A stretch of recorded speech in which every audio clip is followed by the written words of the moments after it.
As you're listening, don't forget to check out the Professional Amateurs podcast on YouTube. And while you're there, hit like and subscribe so that you never miss an episode.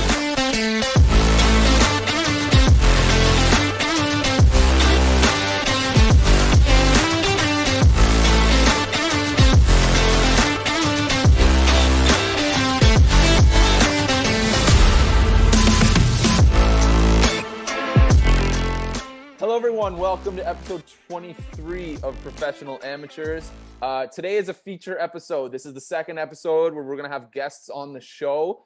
Both hosts of Locked On Golden Knights. We've got Tony Cordasco and Chris Gawlik coming on a little bit later in the episode.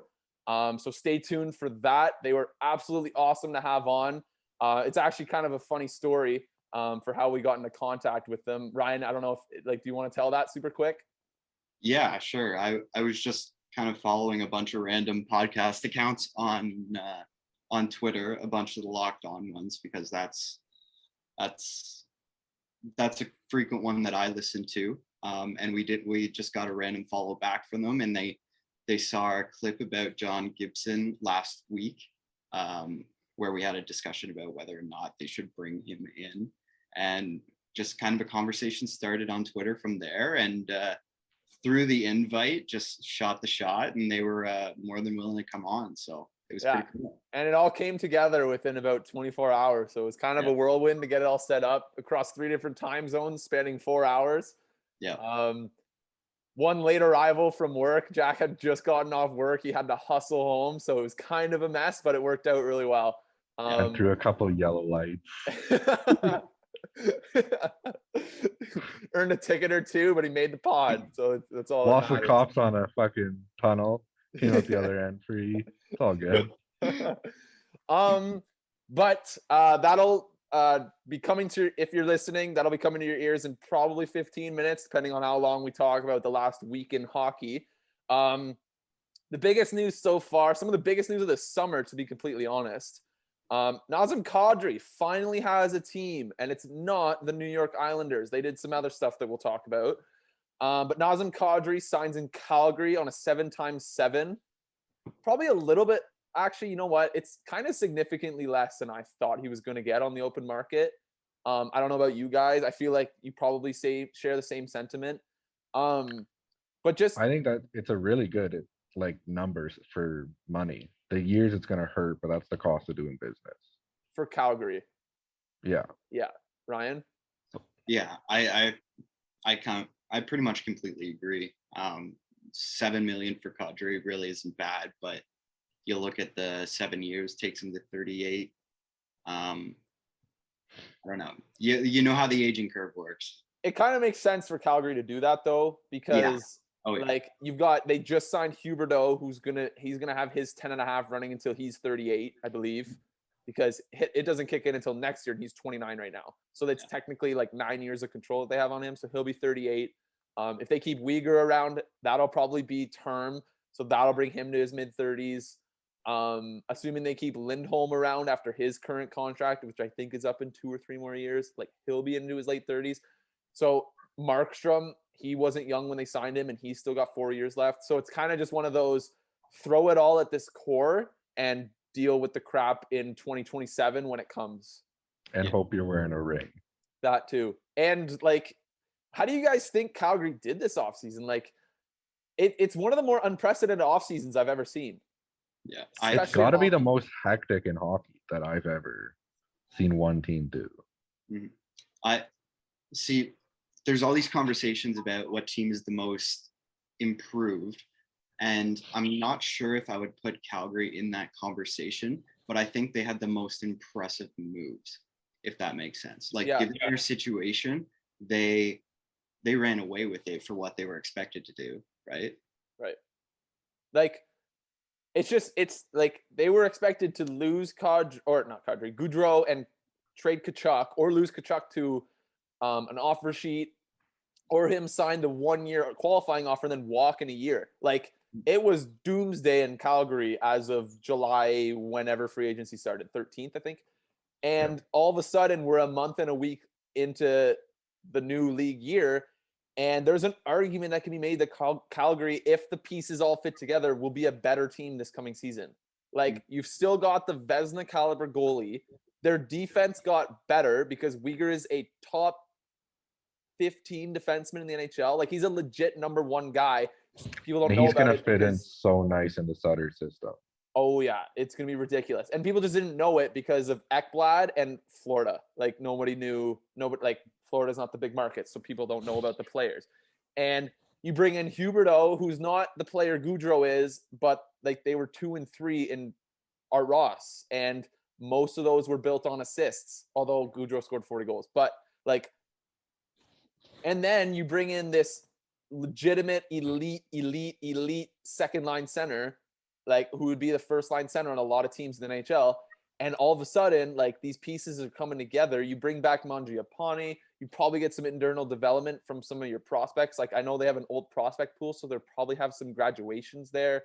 You get that first round pick from Florida. That's 2-3 years down the line. You can use that as a trade asset, which actually they essentially did by offloading Monahan, but which is a whole other can of worms that we'll talk about in a minute. But the argument can be made that they're a better team now than they were as of July. What do you guys I think they're 100% a better team than they were last year. And I think, interestingly, it had to go this way for it to happen. Like, the way the pieces fell was truly a perfect storm.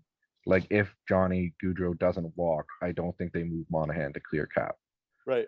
Yeah. They were super close. I think Monahan would have stayed, and that would have been like kind of a quote unquote waste of money, but it would have kept one of his, like, a really good friend happy. And that's how, like, you got to do it. Yeah. So Gaudreau leaving actually allowed them to make that move with Monahan and get Kadri.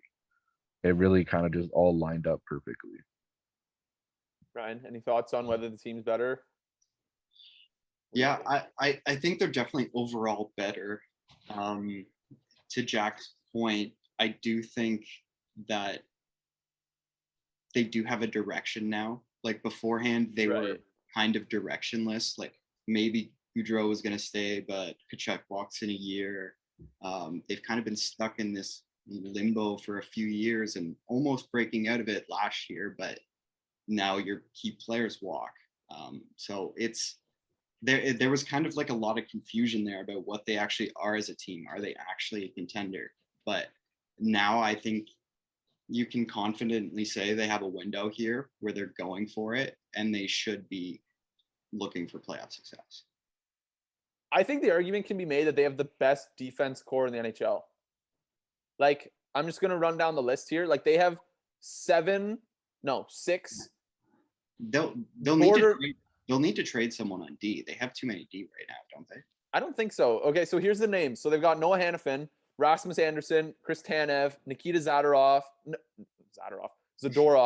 Mackenzie Weegar, Oliver Shillington, and Juuso Välimäki. Those are their 7 NHL defensemen. So Välimäki is probably like a 7th guy. I don't know if he played much last year. I can take a look. But those top 6, like, that top 6 is ridiculous.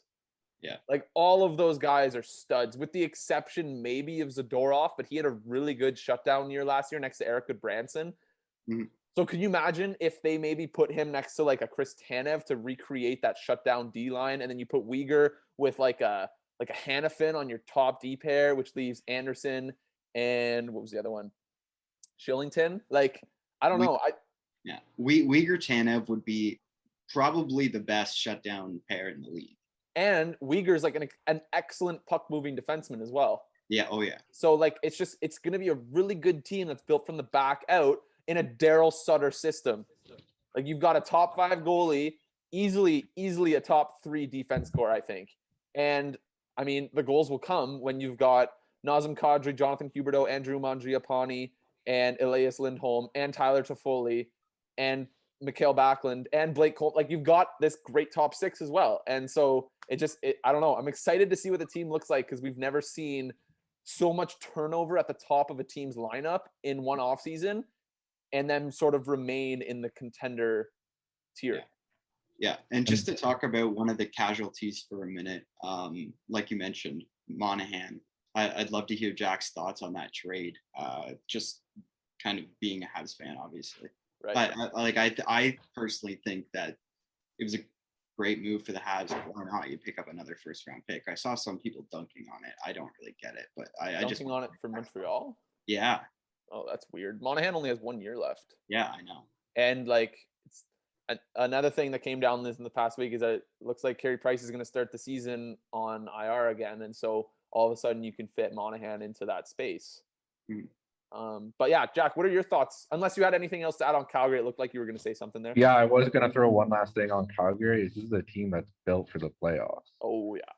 This is a team that'll beat the shit out of you. Yeah. Like, they're not afraid to go in the corners, and you know that fits into Sutter's system. And especially that decor. Like, they always talk with the offensive defensemen, the Quinn Hughes, the Roman Yossi, who are a little smaller. When you get into a 7-game series with them, and every single time you dump the puck in, you're leveling them with a 200-pound guy, that they're going to not be as offensive by the end of that series. And that is not something you have to worry about with this decor. For sure. As for obviously, yeah, it looks like Price is going on. Byron could go on the LTIR too. So there is, like, the money's not an issue. And we know Jeff Molson has the money for it outside of the cap as well. Like, it's really a non-factor for me. I love it. I love what Arizona did to weaponize the cap. I obviously am going to love when my team does that. And Sean Monahan himself is a hell of a player. Like, I've been watching him play since I believe he was a 67. So he is like a personal favorite. I said when it first dropped, like, he's a personal favorite of mine. So even if it wasn't a first round pick, I probably would have been happy with it. But to add a first round pick, you really can't complain with it. And if he's hurt and he just walks in a year, oh well. And if he can be half of what he used to be as a 30-goal scorer, then you got lightning in a bottle. Is he expected to play this coming season? Yes. Okay, so he'll probably. So what I've heard is he might miss the start, but he's not going to miss the whole year. So he's not going to be like an LTIR stash all year that Calgary's no. do. Okay. I think he's going to miss the first couple months. Okay. I think so. He's still recovering. I believe it was hip surgery, and he said, like, he's prioritizing himself, which obviously I'm in full support of. Like, protect your body for this is the rest of your life.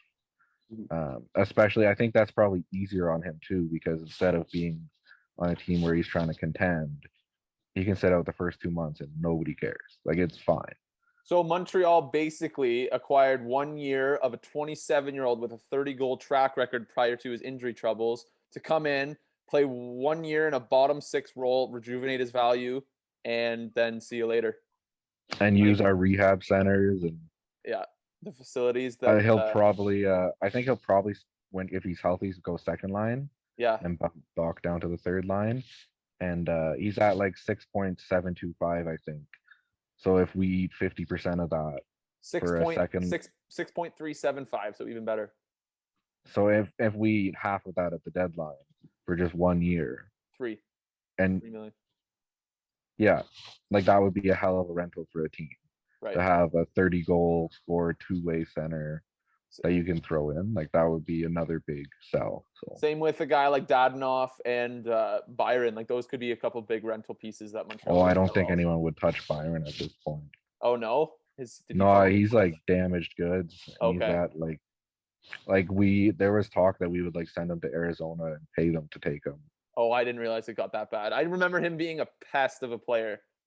Yeah, he's still like a great depth piece. It's just he's coming in a little high on salary and he's dealing with some injury issues. Okay. But yeah, great trade for Montreal. Like, we're not going to go into the condition. The conditions on that deal are ridiculous. I love it. It's stupid, complicated. I love it. Dumb. It is so dumb, and I love it. And apparently, I don't know if you guys have seen this, but they had to redo it for the league. Like, to make it simpler or to explain it to the league, or hold on here like while Jack dies. I'm just fucking dying here. I had to mute there. They tried to submit the trade and the league pointed out like there's gaps in this where you don't have an answer. That's hilarious. And they had to walk back through it and redo it so that every potential outcome is accounted for. That's awesome. So basically, I'm pretty sure the gist of it is that Montreal is going to get a first in either 24, 25, or 26 from either Calgary or Florida. And can also get a third or a fourth added. Okay. Yeah. Yeah. So I mean, it's a foolproof deal for Monahan. Or not for Monahan, for Montreal, and it's a chance for Monahan to regain some value before he hits free agency at a 28-year-old next year. So yeah, Kadri in Calgary. So they're going to be good again, and it's going to be really interesting to see all the new faces there. But as is mentioned on our interview with the Locked On Vegas Golden Knights guys, they mention a quote from Lou Lamoriello that is, some of the best moves you make are the ones you don't make, which is hilarious because the Islanders are the only team who've made 0 free agent signings this offseason in terms of like UFA signings, not RFA, obviously. And that another guy just fell through their fingertips. Everyone thought Kadri was going to be an Islander, and out of nowhere, 7x7 with the Flames. And now everyone on Long Island just kind of has their hands up, like, what's this team going to look like? And if you go to Cap Friendly, that's what the team looks like. They signed Dobson 3x4. They signed Romanoff 3x2.5. The defense actually looks decent. They've got Pelech, Pulak, Romanoff, Dobson, all that really good cap hits. So, like, that's great. In net, they're going to be solid. But that forward group just is not inspiring. Like, you've got Barzal and a whole lot of nothing else. Kadri would have looked really good in an Islander uniform, I think. And also Barzal as well as Sorokin and Ned, I believe, are close to walking. They're both. I know Barzal's RFA after this year. Let me just check on Sorokin. I think he's close to UFA because he came into North America so late. Right. His contract, he has a contract through 23-24, so he has 2 years left. I'm just gonna see if he's UFA or RFA after that. I honestly bet you he'll be UFA, which will be fascinating. He's UFA after that, so he'll be hitting he'd be hitting UFA as a 29-year-old, and by then that's kind of low mileage in the NHL. Very low mileage, and he'll have that probably by the time he hits that. He'll probably be a consensus top 5 goalie in the NHL, maybe top 10. He probably already is top 10. So he's their only shot at making the playoffs next year. He needs to go like full on Shesterkin mode. Yeah, he needs to have I don't know. He obviously didn't because he didn't get the games, but his numbers were like, if he'd have played like 55 games instead of the I think 45 that he did, if he'd have played 55 games, 60 games, he would have been in Vezina talks for sure. We dunk on Lou, and rightfully so, a lot, but that Dobson contract is nice. It's nice. It's nice. It's a nice contract. It'll be interesting to see what happens with him in 3 years. Yeah, he's gonna get paid. He's a star. He's a really good player. And I'm happy he didn't take the long-term deal because I feel like if he'd have gone long-term, there wasn't any way he was gonna get more than like 6. Yeah.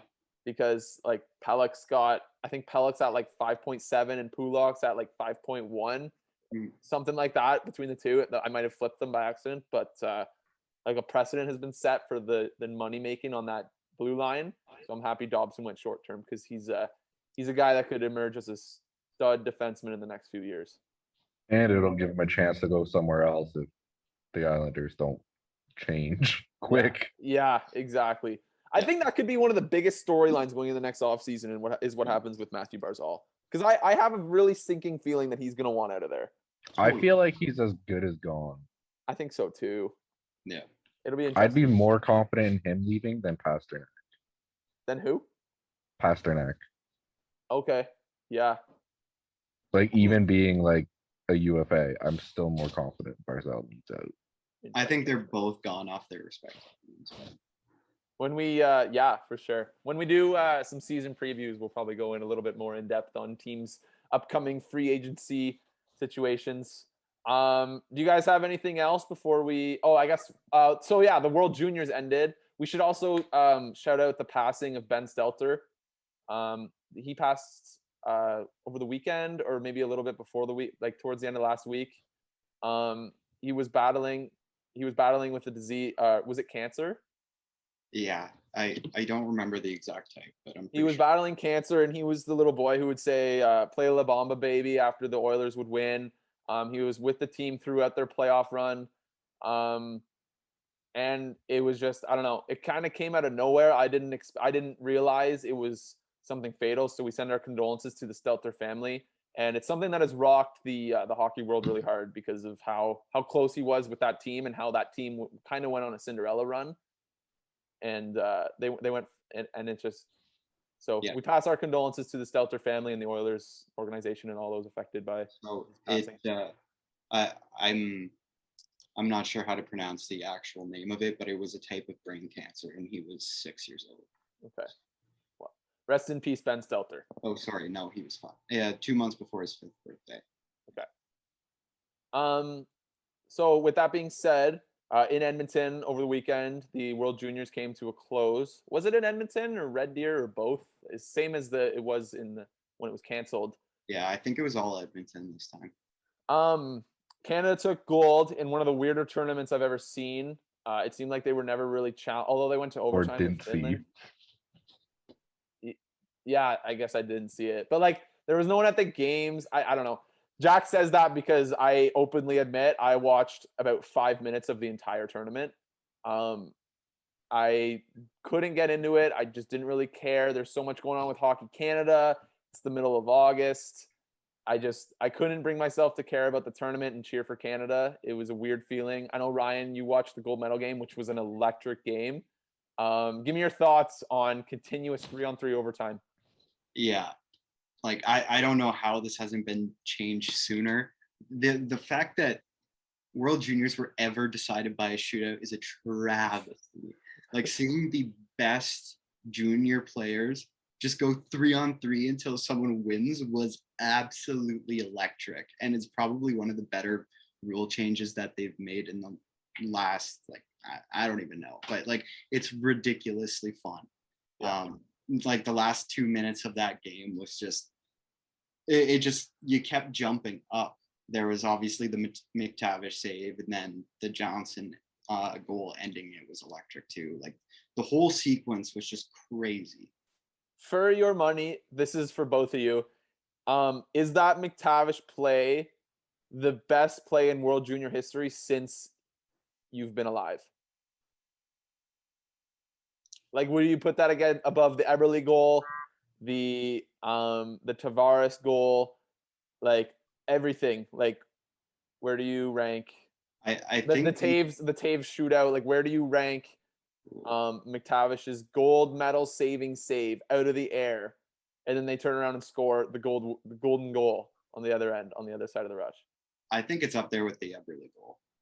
Is that number one? Like that might be a 1A, 1B. I would have to go back and watch the Eberle, because I remember how that was like such an electric moment. Like, I know we were young, but just watching it back too, you get the chills. So just pure nostalgia. I think I would probably put that one near the top with the McTavish one, but I think it's up there. Jack, where is it for you? I agree. Like, just nostalgia would take over if I'm gonna try and compare those. Objectively, though, I think the McTavish save is the most difficult. Like, that Eberle goal wasn't a particularly nice goal. It was kind of a crazy scramble, and he was in the right place at the right time, and obviously the clock was ticking down as well. But that McTavish save is just top notch, like awareness, hand-eye. It's just above, I would say. You could only imagine how much better it would have been if that happened on January 5th. Yeah. With Canada watching, everyone sitting at home, invested in the tournament, a packed building. Not that it wasn't. I don't know if it was. It was pretty well full for the gold medal game, but for any non-Canada game before that, it was embarrassing. Even for the Canada games, it wasn't that full, I'm pretty sure, up until the gold medal game. And like, I don't know, they obviously scheduled it well so that they had the gold medal game at 5:00 local time on a Saturday, so people could actually go. But I don't know. The ticket prices they were charging was ridiculous. It was insane. They were insane prices. Like, if that play happens in a normal year where the tournament is happening at New Year's and like on Boxing Day through January 5th or 6th or whatever, that's probably easily, I think everyone would be saying that's like one of the best play in like World Junior history for Canada kind of thing. But or even if it was against Russia or the States, like that would have. yeah, that too. That has a big impact. Like Finland, like it doesn't get the juices pumping as much as a game against like a USA or Russia for sure. Do you guys have anything else before we throw it over to the Locked On Vegas boys? Nope. All right. Don't be confused when I'm not there to start. Yeah, Jack's out of the picture. We did it in the wrong order. Jack's not in it for the first few minutes. So, yeah, let's throw it over to Professional Amateurs times Locked On VGK, and we'll throw it over to the interview right now. All right, we are here with both members of Locked On Golden Knights, Tony Cordasco and Chris Gawlik of the Locked On Podcast Network. Thanks for coming on, guys. How are you doing? It's 107 degrees. I'm hot. Besides that, we're good. Yeah, it's all good here. Don't get Chris irritated. The heat and the fact that he lost his neighbor, Paulie Walnut Stastny, that's his neighbor. And I guess, now Chris is going to have to water his lawn. Yeah. Well, so did you actually live next to Paul Stastny? Oh, okay. Oh. Don't listen to Tony, guys. Don't listen to Tony. He just signed it in Carolina just this afternoon, right? Yeah. Yeah, it's good value. I mean, I saw 1.5 million. That was way less than where I thought he was going to go. But hey, good for him. Good for Carolina. Yeah, he'll slot into the third line behind Aho and Kotkaniemi. That'll be a good team again. It'll be a good team. No doubt. Once Mad Max comes back, they'll be pretty good too. Yeah, for sure. He's out 6 months with an Achilles? I think February is the hope, is what they're saying. Okay, we'll talk about him later, but just to get your guys' take on that situation. But I think the first thing we wanted to touch. Oh, here's Jack right now. The first thing we wanted to touch on was so we listened to your recent podcast and heard that you guys kind of gave us a little shout out and then talked a bit of John Gibson. That was pretty cool, so we appreciate that. We got Chris's opinion on John Gibson. He makes you tired. That was a notable quote that I thought was kind of funny. But are there any other names, or have you guys heard anything else? Like, is Vegas planning on rolling into the season with Logan Thompson as the starting goalie? Just any of your thoughts on that front? Varlamov, Tony, I think is like the only one now that we've really heard anything about. I think you guys are really the first one that kind of got Gibson on our head, but I think Varlamov is really the only one. But I don't even know if there's any meat on the bone as far as any real talks happening or not. Yeah, okay. Maybe they go after, Ottinger, right? With Dallas, right. Perhaps. I mean, he's out there. You like the dead guy or whatever. Did he retire? Or Braden Holtby? Yeah, I don't know. I've been banging the Braden Holtby drum, but someone said that probably not. Said he's probably done. So maybe I was pretty misinformed about that one, but I don't know. I think he's on the LTI retired list. So he'll fit right in though with Shea Weber on line 6.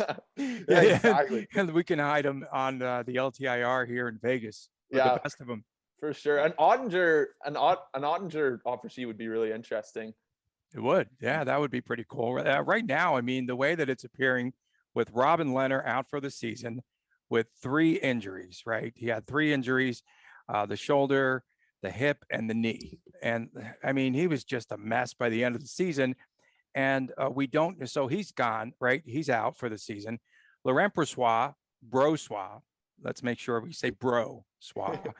Brossoit is going to be perhaps out at the start of the season. So yes, it is Logan Thompson as we see things unfolding here. Bruce Cassidy was interviewed by the Boston Globe, and he did say that I guess he's bracing himself to be prepared to have Logan Thompson as the starter in net, and then Michael Hutchinson, who is 11-10-5 in the AHL. Oh boy, will be the number 2 goalie with this team.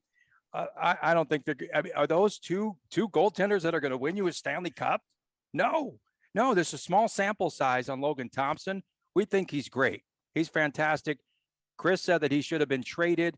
Logan Thompson got PO'd at him and blasted him back with a meme on our that is a true story. Tony's not lying. That is a true story, but keep going, Tony. No, so I mean, you wanted him traded for some reason, and now it's all that Vegas has. They have nothing else. There's nothing else between the pipes. Even when Brossoit was healthy, so to speak, he got beat so many times, top shelf. And I still have to believe that they shut him down for the season. I think Pete DeBoer had just had it up to there with him. I think it was a salary cap casualty, to be honest with you, and a combination of what you said. And I think they just need to keep hiding money. And they got down to the 7th or 8th person on the depth chart where they could actually hide without the league wondering if they're really injured or not. But who knows? Exactly. And going back to the Robin Lehner stuff a little bit, we've seen the Golden Knights' reputation when it comes to player management deteriorate over the past couple of years. I would love to get kind of an in the market analysis of where the fans are at, where the analysis kind of see, is this a major problem like the rest of the league and media is making it out to be? Chris, you can go first on this one. Yeah, I mean, it's a very fair statement, and this is something that's commonly brought up when we go on other shows about the perception of the VGK front office, the perception of how the fans are handling things right now. So it is a fair statement. It really is a fair statement. And the perspective I come off of, I could care less who the players are on the team. It just doesn't matter to me as long as the team is trying to put their best possible product out there. Yes, Fleury was traded for absolutely nothing. Pardon me. Fleury was traded for absolutely nothing. Okay, fine. Moving forward. Pacioretty also had to unfortunately be traded for nothing. Okay, fine, moving forward from that. But what matters to me as a fan is the team winning on the ice. What messages the front office gives us about what's happening in the offseason and stuff like that. It just doesn't matter a whole lot to me. As awesome as it would have been season 1 for Derek England to hand the cup off to Marc-Andre Fleury, and then I guess now we can add Max Pacioretty to that list of VGK comrades who have moved on. Sure, that would have been really nice, but that's not the reality. But it is a fair perception that VGK is just simply churning and burning some free agents right now, trying to put the best team out there. We are maybe the evil empire of the West, and let's embrace it, I guess. Yeah, the way that I feel about this fan base currently is I saw something that they posted from VGK about season tickets. And then if you just go down and read the comments, the fans are just not happy. They're just not happy. Most of them, for the most part, the fans are not happy with the way. I saw the same thing, Tony. I saw it was the no fees thread. Right. But then they started to just go off on everything else but the no fees. And, to me, it's like, are they going to show up at the Fortress?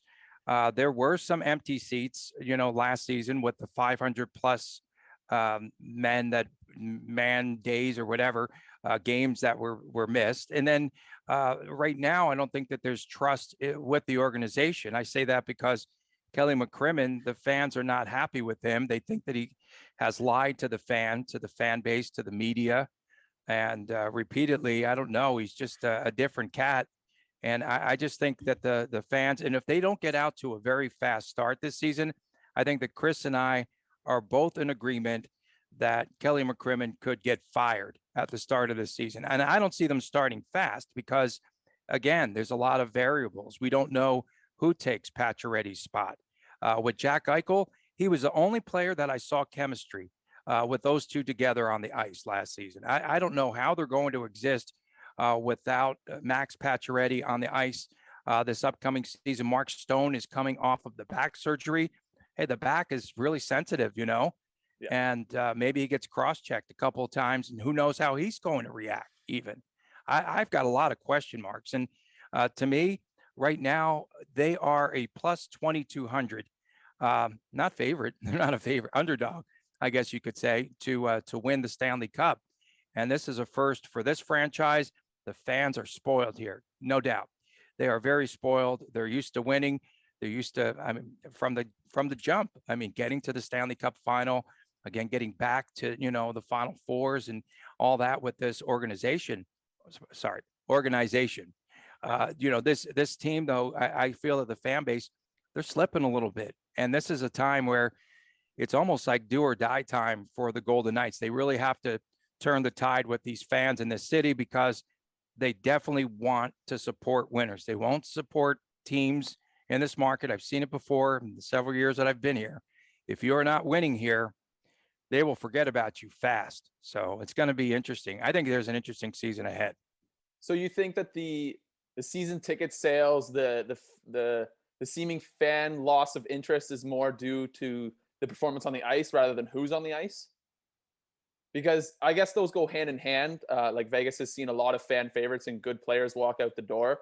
But they also missed the playoffs last season. And so would you say that a bigger reason for sort of the unsettlement in the Vegas area is more because of how the team is performing, or because of the players that are out there or that aren't out there?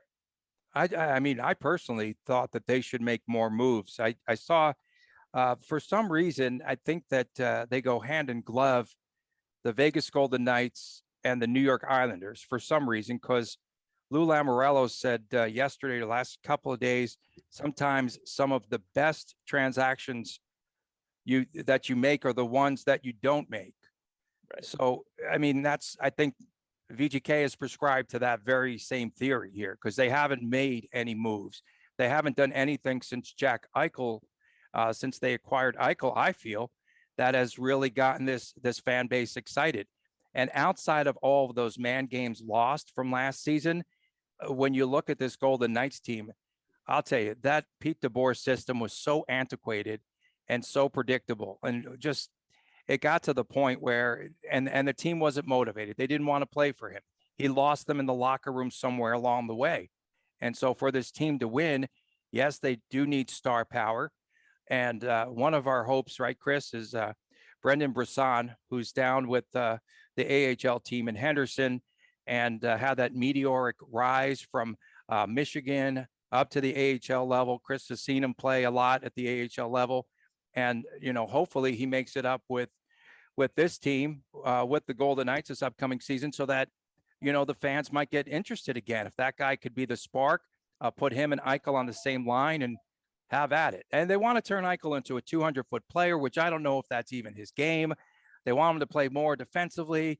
I just think he's better, much better, in the entry into the offensive zone. I've got so many questions about this team, but Chris, of course, while he's watering Stasny's lawn, could probably answer a few of my questions. So some of the other things you mentioned over there, Mitch, was about the season ticket situation. So I'm kind of the weird hybrid person here. I'm, yes, a media person, whatever I guess you can call me, doing this podcast thing every now and then with Tony. But I'm a season ticket holder. I'm a day one season ticket holder, both Vegas Golden Knights and the Henderson Silver Knights now. That stadium is literally 6-7 minutes away from my house, which is really cool.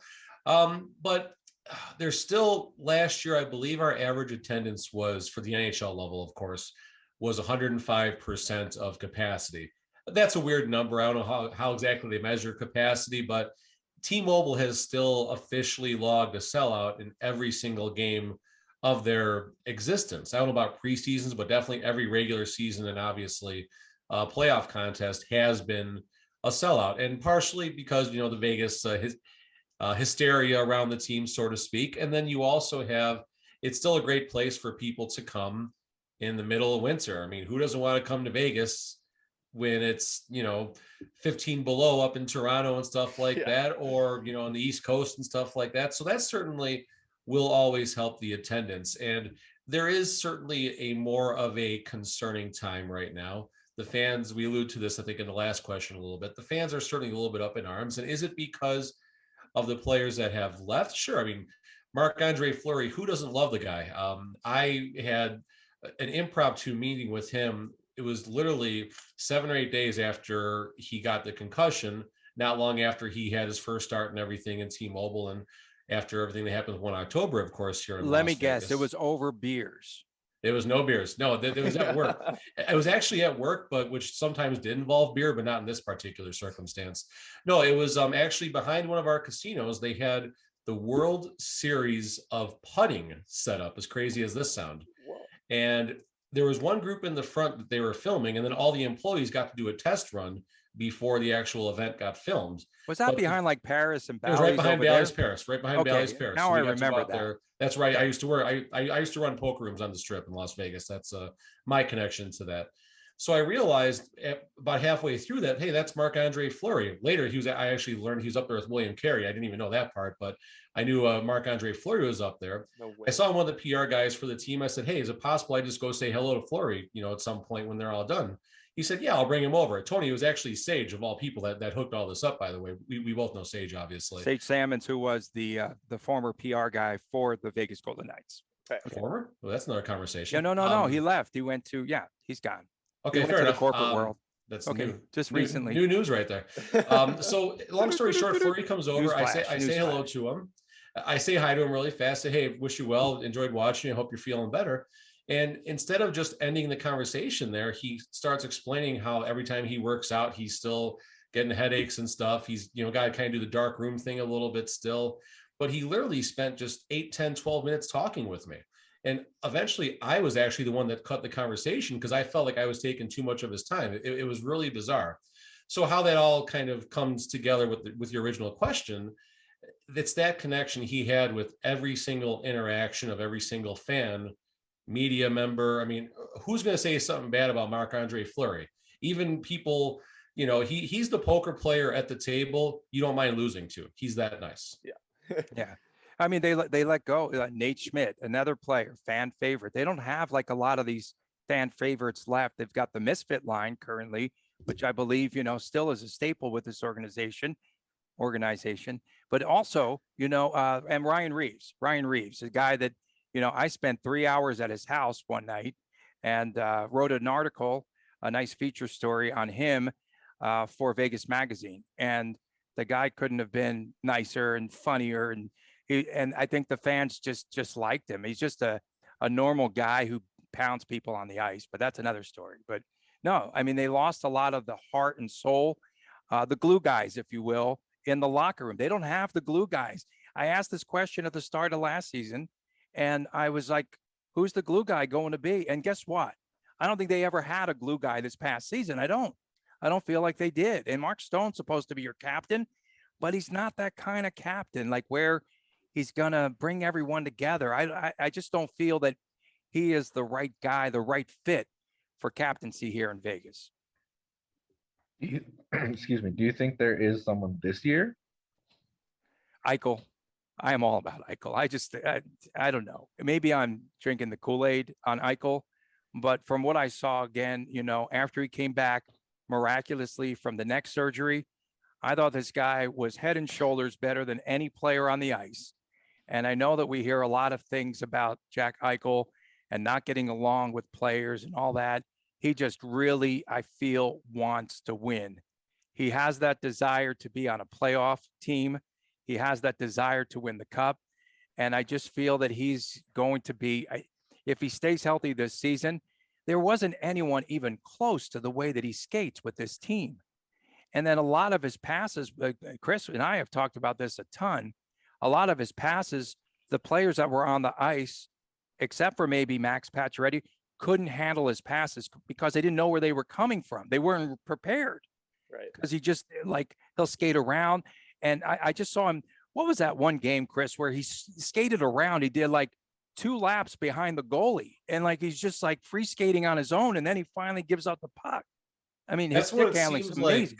Right? Every time, I mean, the comparison that I've drawn in our shows a lot, I only saw Mario Lemieux play live one time.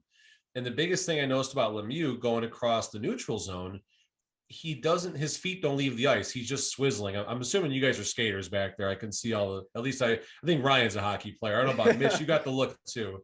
By the way, guys, Jackson I skate. Jackson is a beer drinker. He wants to have some brews with you. I can skate. I am a hockey referee out here. I was on the ice till midnight with the E-League beer league. But you will not let your son play goalie.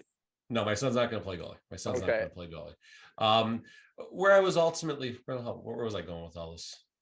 I honestly just totally lost my train of thought. Mario Lemieux. That you said Lemieux, done. That's all I need. So Lemieux, his feet never leave the ice. He's just swizzling and sea cutting all the time. He's gliding, but it's the players are skating hard trying to catch him, and he just is skating away from him the whole time. Eichel has a little bit of that going on.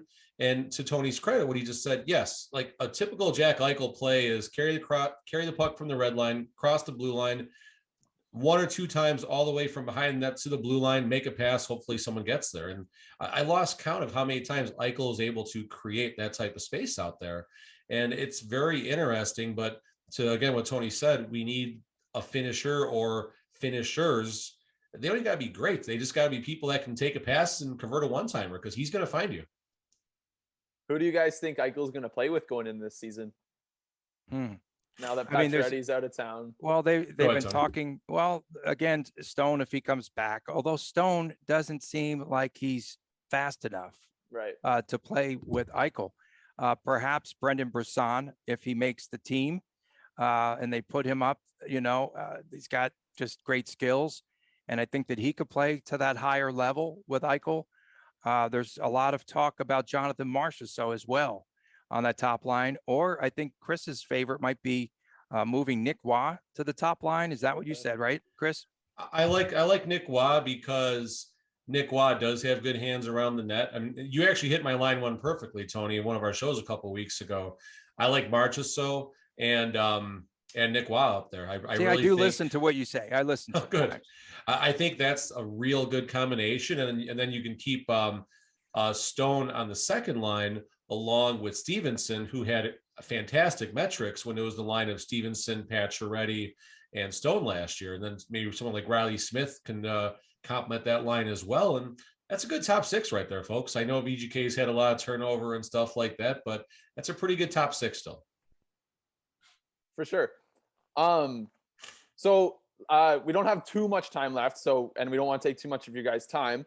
But just for like sort of a last topic, what are your guys' general expectations for Vegas and also Jack Eichel, since we were just talking about him, because it's been so long since he was really fully healthy. I still don't think Vegas Golden Knight fans have seen the true Jack Eichel yet, which Tony seems to be really excited about. They saw him without a thumb. He had a broken thumb last year for 13 games. Oh, wow. I actually didn't even know that. But the Florida game. Yeah, the Florida game, he broke his thumb blocking a shot. Okay. He's probably a top 10 center in the league last time he was healthy, and I think he'll be able to come back to that because he's only 25 years old. Top five center. Top five. Top five. Okay. Who else outside of the obvious, McKinnon, Crosby? I think top five. I mean, a healthy version of him, I would hope. McDavid, obviously. McDavid, Draisaitl. So yeah. he's in that five. Top seven. We'll go seven. We'll go seven. We'll go seven. Okay. We'll compromise. Do I hear on seven. 8? Do I hear 8? But Eichel's in that like elite tier of centers, and so I'm just curious as to what your guys' expectations are for him and for the team as a whole, because there's some teams in that division that got a lot better. Yeah, it's a great concern, because that's what we've pointed to a lot lately on our podcast at Locked On Golden Knights, by the way, at Locked On VGK, little plug in there. But no, it's exactly what we've been saying all along. We did post something on our Twitter handle with Jack Eichel points, and I just made up a number, of course, like I usually do, but I put over or under 90.5 points. Ryan and I were just talking about that before the podcast. We were saying crazy. Over under 90. So what do you think? What do you think about our number? Is that fair? Is it an over? If it goes over, this team's going to be successful. They're going to win games. Yeah. I think it's a fair over under, but I think I would come in the under, but I think it'd be like by almost nothing. Like if your over under was 80, I would say I would hammer the over. Oh yeah. So I come in over on that. Mitchell, you said Vegas hasn't seen the real Jack Eichel. I don't think the NHL has. That too. There were some bad teams in Buffalo. That's the best point, Jackson, right there. That's the best point. Yeah, I would put him over 100. Over 100. Okay. That's awesome. Is that Barry White or is that Jackson, like with that low voice, that deep voice? I like over 90.5. That 90.5 is a great place. I haven't checked any props if there's even any. I just made that number up, man. No, it's the right number, okay? Tony. It really is. Really? But okay, I'm getting better in my old age here. with the VGK expectations, I think top 3 in the division is probably the hope right now. Right. I'd really, you really don't want to be in that rat race for wild card 1 or 2 right now, because that's just going to be so wide open in a very strange Western Conference when comparing to the East and the Atlantic. What the hell is going on in the Atlantic right now? Oh my goodness, that is going to be so much fun to watch for a long time. But VGK in the top 3, I think, is really the reasonable expectation / hope.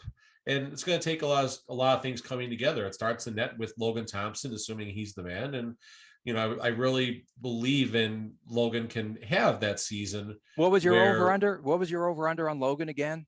For what? For being games traded played. or for him to be traded? No, we talked about if he can log 63-ish, 64 games in net, VGK 63 and a half. Something good is happening in Vegas. So the tools to success. So we need Eichel to get 94 points and LT to get 66 starts.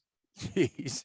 Do you guys think Logan Thompson, assuming Vegas makes the playoffs, do you think Logan Thompson will be the game one starter? Do you think Vegas gets a goalie between now and February trade deadline? Well, once great.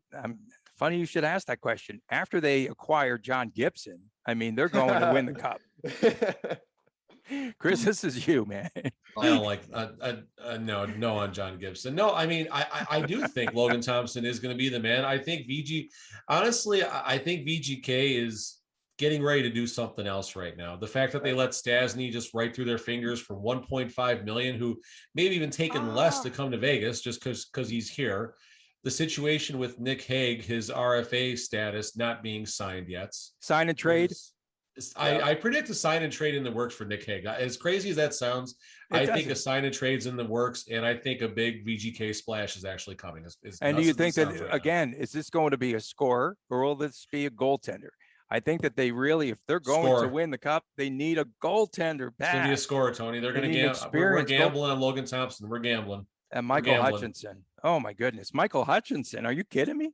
Who? Logan can't play. Yeah, exactly. Like Logan can't play every night. And the back. Bro, come on. Brossois. Is Brossois still there? Yeah. He's our number 2, but he was LTIR for about the last 30 days last season, Tony, plus or minus, maybe more now. This year he's going to be the E-bug, I think, starting the season. We'll put him on LTIR. That's Darren. I actually see Darren Millar's E-bug equipment every night at City National when I'm reffing up there. I saw it last night. It's funny you mentioned that. So guys, just in case you aren't aware of what happens here in Vegas, they have just screwed things up so badly. This is why the fans would be irritated. So they've mismanaged the salary cap worse than any team, I think, in the NHL in the past few years. And this is what's coming back to bite them every single year in the past 2-3 years. It's just not good. They think that they're smarter than a lot of teams and other whatever, but they store, I think they stow away a lot of players on the LTIR. They try to play games there. They have Shea Weber on there now currently. Yep. And Leonard has not been at it yet, I guess, to LTIR. I don't know what they're doing. They're playing games again. They'll get there. Yeah. Well, will they? Again, this is a team that suited up 15 players against the Colorado Avalanche in a game for the President's Cup 2 seasons ago. Right. Screw it up. It's that constant cycle of going big name hunting, trading away young assets, and then when you have to offload another name to bring in that big name, you don't get assets back because teams know how desperate you are. And it's caught up to them finally. Leverage is a hell of a drug, folks. That's why Pacioretty is a Hurricane and Marc-Andre Fleury was a Blackhawk and is now a Minnesota Wild. Now is a Wild.